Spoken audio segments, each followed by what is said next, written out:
Continuing on with Unit 10, this is the Learning Target 10B Part 2 video. In the end of this lesson, you will be able to add and subtract square roots and simplify, also distribute square roots and simplify, and then be able to simplify square root expressions that include distribution and combining any like terms. So let's start with our first kind of property here. So we're going to assume that a is a number that is greater than or equal to 0. And we have two things that hold true. The first thing is that if I have n times the square root of a plus m times the square root of a, then I can actually combine those like terms together since I have the same square roots, since they're both square roots of a. What I can do, just like when we combine any like terms, is I can add together their coefficients. So I'll get n plus m times the square root of a. So this is similar to if we had like 2x plus 7x. Those are both like terms since they both deal with the same variable of x. So we would add the coefficients and do 2 plus 7 of them times x, which would end up giving us 9x. So this in-between step here, we don't usually write down, we do that addition in our head, but that is the same concept that is happening here with square roots, with the added assumption though that the square roots are the same. So both of these work for addition and subtraction if I am adding or subtracting like terms. Meaning, for this to happen, the radicands must be the same in order to add or subtract square roots. That's very key. As a refresher from a past unit, remember that the radicand is the stuff that is underneath the square root. And I use that word stuff very loosely, but it's the stuff under that radical or underneath our square root. So if our radicand is the same, so in this case they're both a's, then I can add or subtract these guys together by adding or subtracting their coefficients, just like we would combine any like terms in the past. You might be wondering, well, what happens if the radicands are not the same? If the radicands are not the same, we can actually not simplify that any further. So in this second set of examples down here, I have two different radicands. I have the square root of a plus I have the separate radicand, which is the square root of b. Since those radicands are not the same, I can actually not simplify this any further, and these answers that I have right here are fully simplified already because I cannot actually add or subtract square root terms with different radicands. So the key here is that if I have the same radicand, I can add or subtract those coefficients together because they would be like terms. But if I don't have the same radicands, then I cannot add or subtract those together, and my answer is actually already fully simplified. Let's look at some examples. So all of these examples say simplify the following. So in example 1, we have 6 times the square root of 11 plus 12 times the square root of 11. What do you guys think? Is the radicands the same on this one, or are they different?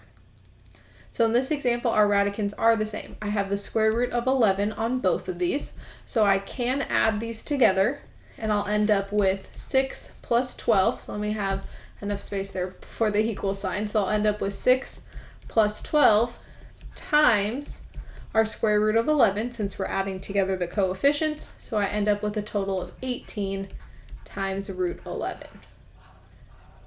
An important thing to remember is that the radicand itself is not changing. That's representing the quantity of something that we have or what object we're adding together, but it's the coefficients that we're adding. So the 6 plus 12 is giving us the 18, and I still have root 11 of them. Let's look at example 2. We have root 3 minus 5 root 3. What do you guys think? Are the radicands the same, or are they different? So in this example, they are the same. I have a root 3 and a root 3, so I can go ahead and add, or in this case, subtract those coefficients. Our coefficient on the first guy, remember, is that invisible 1, so I end up with 1 minus 5 times root 3, so I end up with a total of negative 4 root 3 then. So in these first two examples, our radicands are the same, so we can go ahead and add those together. Let's look at example 3. We have quite a few terms here. We have 7 times root 2 minus 8 times root 2 plus 5 times root 5 plus 2 times root 5. So what do you guys think? Are all 4 of these terms, are the radicans the same or are the radicans different? So if I look at all 4 of them, they're not the same. I have 2 of them that are root 2's, and then I also have 2 of them that are square roots of 5. What that tells me is that I can actually combine the root 2's together, and separately I can combine the root 5's together, but I can't combine all 4 of them together. Why don't you guys pause the video and combine these first 2 terms together and the second 2 terms together. So in the first 2 terms, I have 7 minus 8 of them. So I have 7 minus 8 root 2. So I end up with a negative 1 root 2, or just a negative root 2. Plus, for the second 2 terms, I have 5 plus 2 of them, and this time I have root 5. So I end up with 7 root 5. From here, this is our final answer. Since our radicans are different, I cannot actually add these together. So because root 2 and root 5 are not the same type of square roots, I cannot simplify any further. Okay, let's look at example 4. So example 4 says 2 plus 4 root 7 minus 6 times root 7. What do you guys think? Are all of our radicans the same, or are any of them different? So in this case, I actually do have one that is different. Although it doesn't have a radican, this plus 2 here cannot get combined with any other terms here since it does not have a root 7. So both the second and the third terms both have a root 7, so I can combine those guys together, and we will, but this first 2 cannot get combined with anything. And I know it looks really tempting, let me erase the circle I put around it, to want to say, oh, I should just add 2 plus 4. But be careful, that 4 is connected and multiplied to the root 7, so unless the 2 is also multiplied to a root 7, I cannot add the 2 and the 4 together. So that 2 itself is going to stay separate, which means it's just going to carry along and go for the ride there. And for the last 2 terms, I can actually subtract their coefficients, so I get 4 minus 6 times root 7, and we end up with 2 minus 2 root 7 then. And again, from here, I cannot simplify this any further because the first term, that single 2, is not being multiplied to a root 7. So 2 and then negative 2 root 7 are not like terms. So that is going to be our final answer then. So in these first 4 examples, we can already see how sometimes we can get down to a single term as my final answer. And in other cases, I might still have multiple terms in my final answer. And that doesn't mean we did anything wrong. It just means that there's a lot of these that unfortunately we can't simplify down to a single term. And we want to pay close attention to what is the radicand, or is it not multiplied to any radicals at all? And in that case, those integer values would have to stay separate, like in example 4. Okay, let's look at a couple more down here. So in example 5, we have 5 times the square root of 3 minus the square root of 12. Well, to be able to add or subtract radicals, I need the same radicand. Do I have the same radicand in example 5, or do I not have the same radicand in example 5? So in example 5, as it looks right now, I have a root 3 and a root 12. Those technically are not the same radicand. But what I have to be careful of is, can I simplify either of those anymore? So on the prior 4 examples that we looked at, all of our numbers that were inside the radicals, so the 11, the 3, 2, 5, and 7, all of those are prime numbers, and I can't simplify the square root of those any further. But if I look at the square root of 12, we've simplified that further already. So because 12 has a perfect square inside of it, which is that 4, I want to actually simplify the square root of 12 first and see if maybe I could end up adding it or subtracting it to the 5 root 3. So let's simplify the square root of 12. So 12 factors is 4 times 3. So the square root of 12 would be the same thing as the square root of 4 times the square root of 3. And of course, this 5 times root 3 is just going along for the ride. From here, the square root of 4 is equal to 2, since 4 is a perfect square, and I end up with 5 root 3 minus 2 times root 3, just by simplifying that first square root of 12. Now what I'm noticing is I actually do have the same radicands. They both have a root 3. So although they didn't look like it to begin with, I could continue to simplify the root 12 further, which ended up producing two radicans that are the same.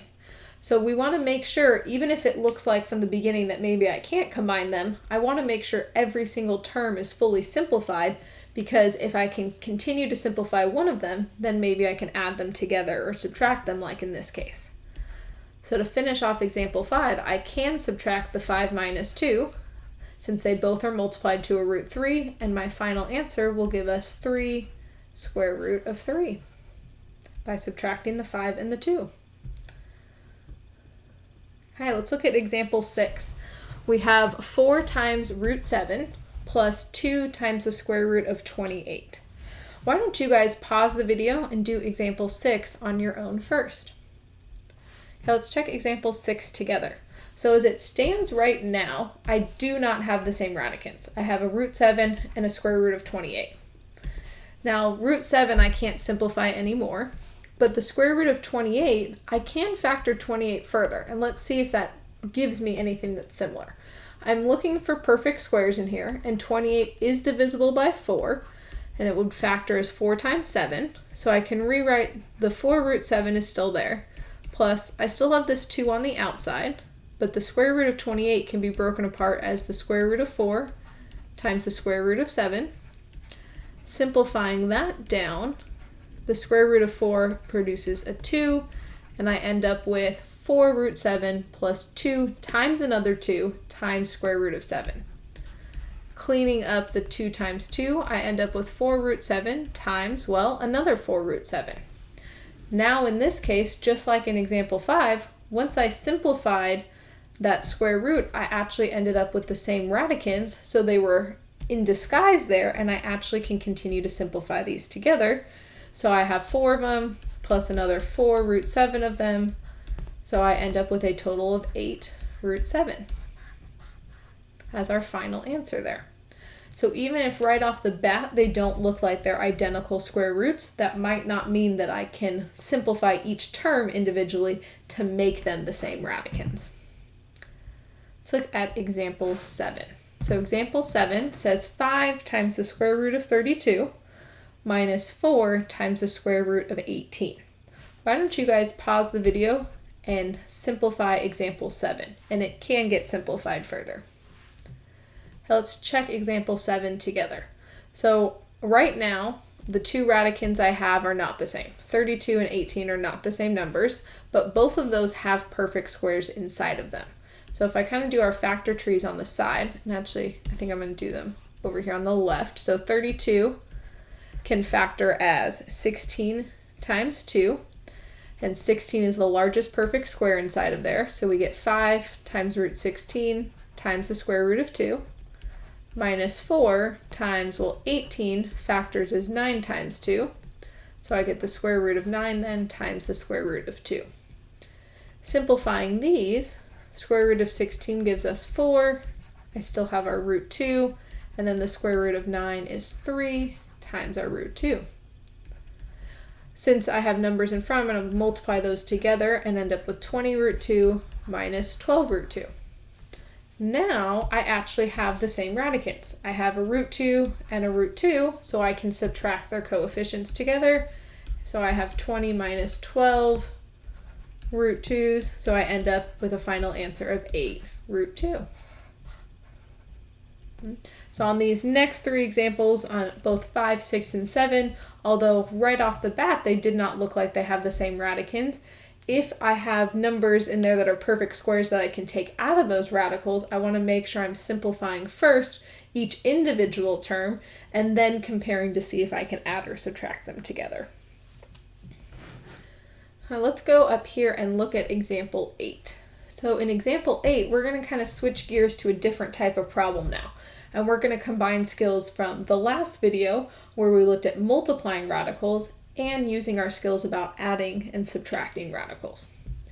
So example 8 says the square root of 10 times the quantity root 6 plus 3.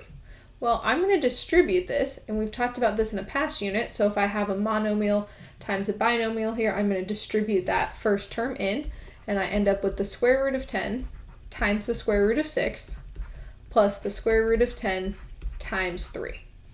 Now I know in this first step might look a little silly because I haven't combined anything. I've just literally written them as root 10 times the first term plus root 10 times the second term. But I'm doing this so that we can have a little review of what can I combine from here. So yesterday, or in your last video from yesterday when we talked about this, we had talked about multiplication. And remember, I can multiply anything that is inside a square root into one square root. So since the 10 and the 6 are both inside a square root, I can actually multiply 10 times 6 inside and end up with the square root of 60. But if I have a number that is not inside a square root, I cannot multiply it in. So I cannot make this the square root of 30 since 3 itself is not inside of a square root. So this just becomes 3 times root 10. From here, what I want to think about is now that I've dealt with the multiplication, can I continue to add these together? As it looks right now, root 60 and root 10 are not the same radicals, but I want to see if I can factor either of these down further to make them the same radicals. So let's start with 60. 60 can factor as 4 and 15, and 4 is a perfect square, so that's why I want to break that apart. 15, on the other hand, has no more perfect squares inside of it. Plus, I still have the 3 root 10. 10 itself factors as 2 and 5, and neither of those are perfect squares, so I can't simplify the square root of 10 any further. But what I can do is I'll end up with 2, since the square root of 4 is 2, so I get 2 root 15 plus 3 times the square root of 10. And from here, although I could simplify the first term more, so the square root of 60 I do need to simplify down to be 2 root 15, I still end up with 2 different radicals, so I cannot simplify that any further, and that will be our final answer. So even if we can simplify some down, we do need to do this step here that we did of simplifying the square root of 60 down, but in the end, we still might not be able to add them together, but that's okay. Let's look at example 9. So example 9 says root 2 times the square root of 6 plus 5. Why don't you guys pause the video and try example 9 on your own first. Now let's check example 9 together. So I'm going to distribute this in, and I'll end up with root 2 times root 6 plus root 2 times 5. Again, when I'm multiplying radicals, if they're both inside of a square root, then I can multiply those numbers together. So 2 times 2 and 6 are both inside the square roots. So I can multiply those together to get the square root of 12. But with the root 2 and the 5, since the 5 is not inside of a square root, I cannot multiply the 2 and the 5 together, and I just end up with plus 5 root 2. From here, as it looks right now, square root of 12 and the square root of 2 are not the same radicals, so I can't add these together, but 12 itself can factor further. So 12 factors as 4 times 3, so I have to continue to simplify that perfect square out. And the square root of 4 gives us 2, so I end up with 2 root 3 plus 5 root 2. And unfortunately, I've simplified it down all the way, and I still don't have the same radicals. Root 3 and root 2 are different, so that will be our final answer. But I want to keep emphasizing, since it's asking me to simplify all the way, I do have to keep simplifying that root 12 down, even if I can't add those last 2 terms together. But my answer that I've boxed here is fully simplified, versus if we left it on this second line, that answer would not be considered fully simplified. Okay, let's look at example 10. So in example 10 here, we actually have a binomial times a binomial. So we're going to go back to foiling these out. So I have root 6 minus 2 root 3 times the quantity root 6 plus root 3. So we're going to FOIL these out. So I'm going to multiply my first terms together, and I'm going to write this out in, yes, a little bit of painful detail here, but I have root 6 times root 6 as my first 2 terms, plus my outer terms are going to be root 6 times root 3, plus my inner terms are going to be a negative 2 root 3, so don't forget about that negative sign with that, times a root 6. And then my last terms, if I can fit it, let me scoot the page a little bit, is going to be plus a negative 2 root 3 times another root 3, and I just fit it there. Now this step you might think is not necessary because all I'm doing is multiplying them each out, but I haven't simplified anything. Personally, I find this step really helpful so that I can go back and check and make sure, okay, I did the first term times the first term, plus the 2 outer terms, plus the 2 inner terms, and then plus the 2 last terms. And it's just a good way to check, because if you're trying to multiply all this in your head, it would be really easy to make an arithmetic error. And I want to make sure that I don't have a silly error end up getting the problem wrong for me. From here, I'm going to multiply each of these terms individually. So root 6 times root 6, since they're both inside square roots, I can simplify that down to the square root of 36, since 6 times 6 will give me 36. Plus our root 6 times our root 3, I can multiply those and get plus the square root of 18. And then, oops, I actually have a minus next. The 2 root 3 times the root 6. Well, the root 3 and the root 6 I can multiply. The negative 2 will stay in front, and I'll end up with negative 2 times the square root of 18 from the 3 times 6.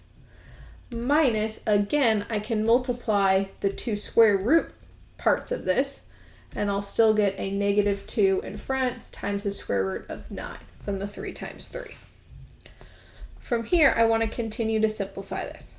Both the square root of 36 and the square root of 9 are actually perfect squares. So root 36 is equal to 6. And then for our root 18 minus our 2 root 18, I have like terms here, since both of these have the same radicand of the square root of 18. So I'm going to go ahead and add those together, and I technically have 1 minus 2 of them, so I'll end up with negative 1 of them, so negative square root of 18, minus, on our last term, the square root of 9 is equal to 3. Cleaning this up a little bit, I end up with 6 minus, well, I have a square root of 18, but 18 can factor more. 18 factors is 9 times 2, so that's going to break apart as the square root of 9 times the square root of 2, minus 2 times 3 will give us 6. Our last step here is combine any like terms, and I have 2 integer values here with 6 and negative 6, so I can actually add and subtract those together, but they'll actually cancel each other out, and I'll just end up with negative 3 from the square root of 9 times the root 2 as our final answer then. So we don't just have to distribute in like we did on examples 8 and 9. On example 10, we can actually look at how I can multiply a binomial times a binomial. And yes, this is going to be definitely a lot more work here, since I'll have 4 different terms going on, and I'm going to look to see, can I simplify it down to a single term like we did in example 10? Or maybe there's an example where I have 4 different terms and I can't simplify them any further. Let's go on and check example 11. So example 11 says the square root of 11 minus 2 squared. What does this square on the outside represent? So this represents the square root of 11 minus 2 times itself. So remember that exponent represents the base times the base, and it's happening twice since the exponent is 2. We want to make sure we're writing this step out so that when we go to FOIL it, we're multiplying all these 4 terms together. So the first thing I'm going to multiply is the root 11 times root 11. So I'm going to get root 11 times root 11, and then root 11 times negative 2. So negative 2 root 11 minus another 2 root 11. And then for my outer terms, I actually end up with positive 4 from the negative 2 times the negative 2. Simplifying this a little bit further, root 11 times root 11 I can multiply and get the square root of 121. For these inner terms here, I actually have the same radicand since they're both root 11, and I'll subtract those and end up with negative 4 root 11 plus the 4 still. Square root of 121 simplifies down to be 11, so I end up with 11 minus 4 times the square root of 11 plus 4. My last step from here would be to think about if I can combine any like terms, and we actually can. The 11 and the positive 4 here are like terms that I can add together, and I'll get a final answer of 15 minus 4 times root 11.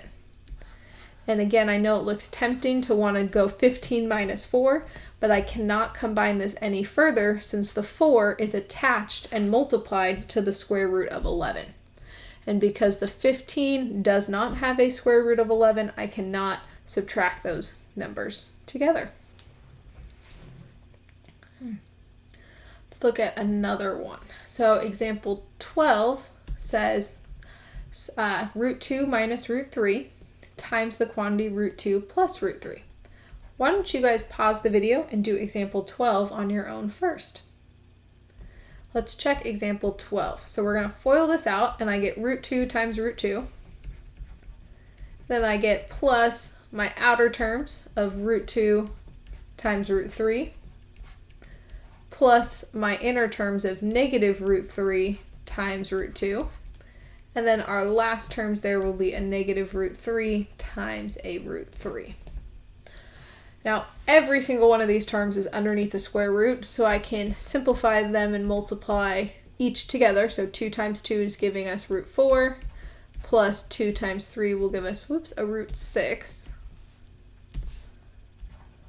minus 3 times 2 will also give us another root 6, minus root 3 times root 3 will give us the square root of 9. From here, I have two perfect squares, so the square root of 4 is going to be 2, and the square root of 9 will give us 3, but I also have two like terms here.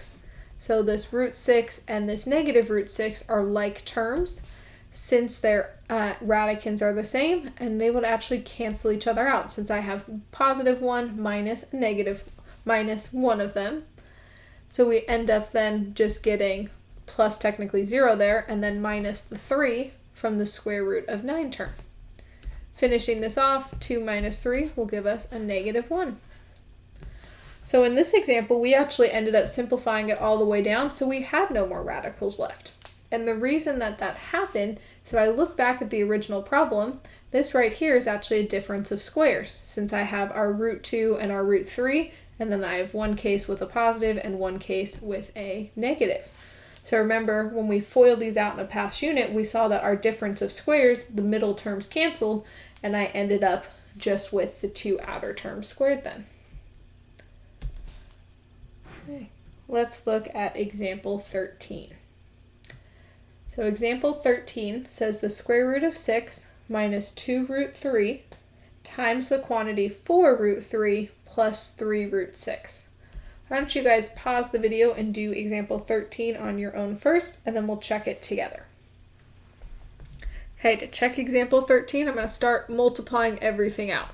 So we get the root 6 times this 4 root 3 plus root 6 times 3 times root 6 minus our inner terms will be negative 2 root 3 times a 4 root 3, and then our last terms here, I'm going to have to go to the other side, will give us a 2 root 3 times a 3 root 6. Let's kind of cover that. Hopefully I can fit it all back now.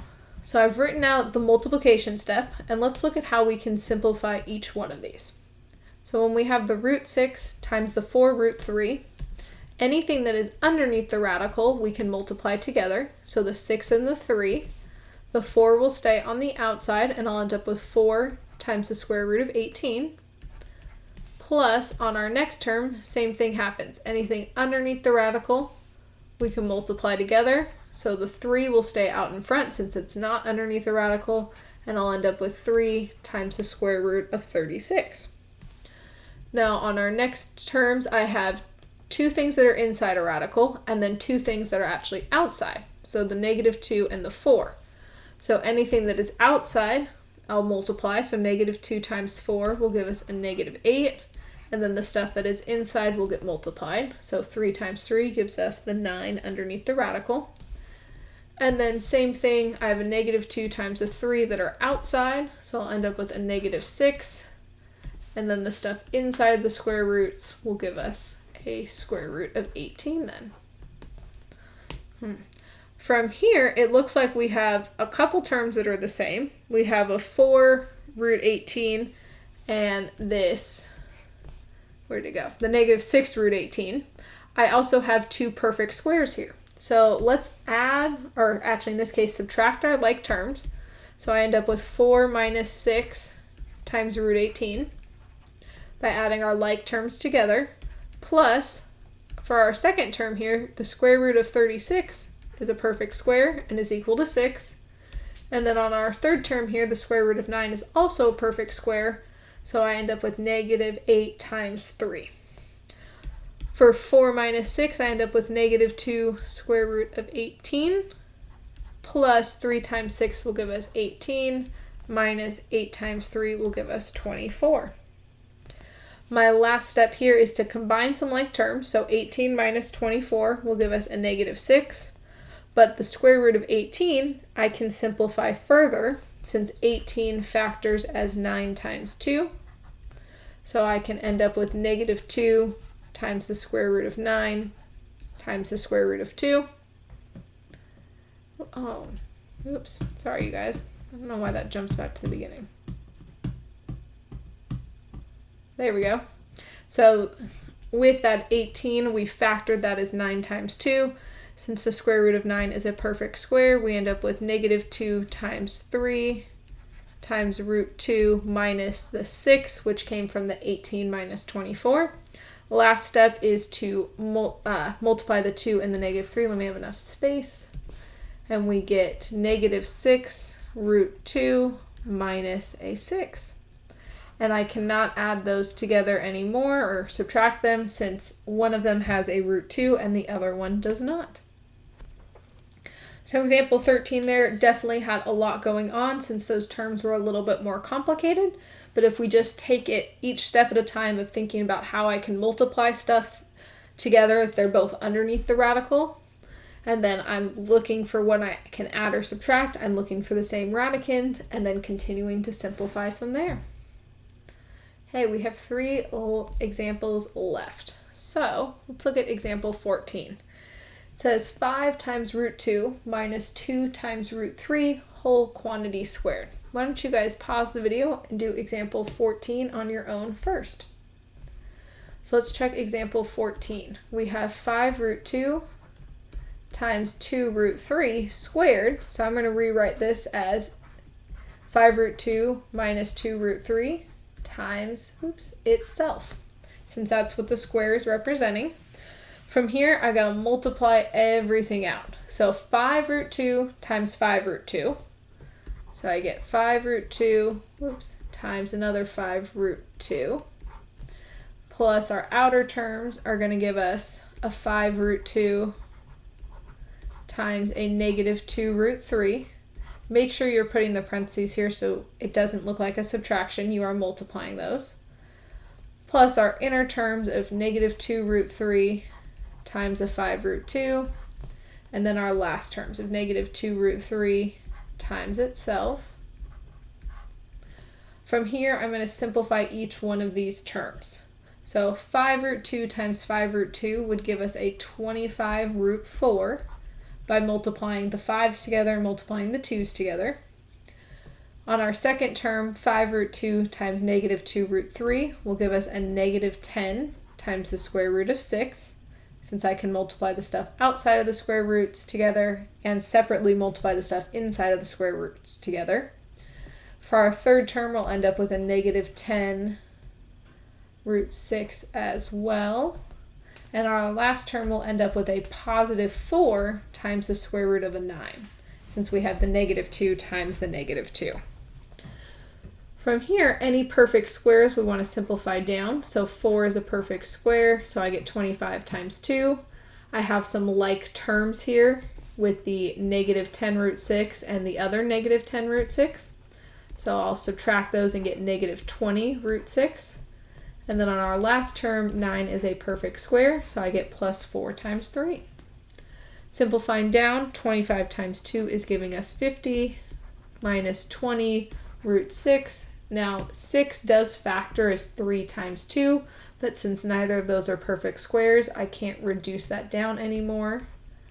I still do have that plus 12 from the 4 times 3. Last step is to combine our like terms here, and we end up with 62 minus 20 times the square root of 6. And as tempting as it looks, we cannot actually subtract the 62 minus the 20, since the 20 is attached to the root 6 and the 62 does not have a root 6 that it's multiplied by. Okay, let's look at example 15.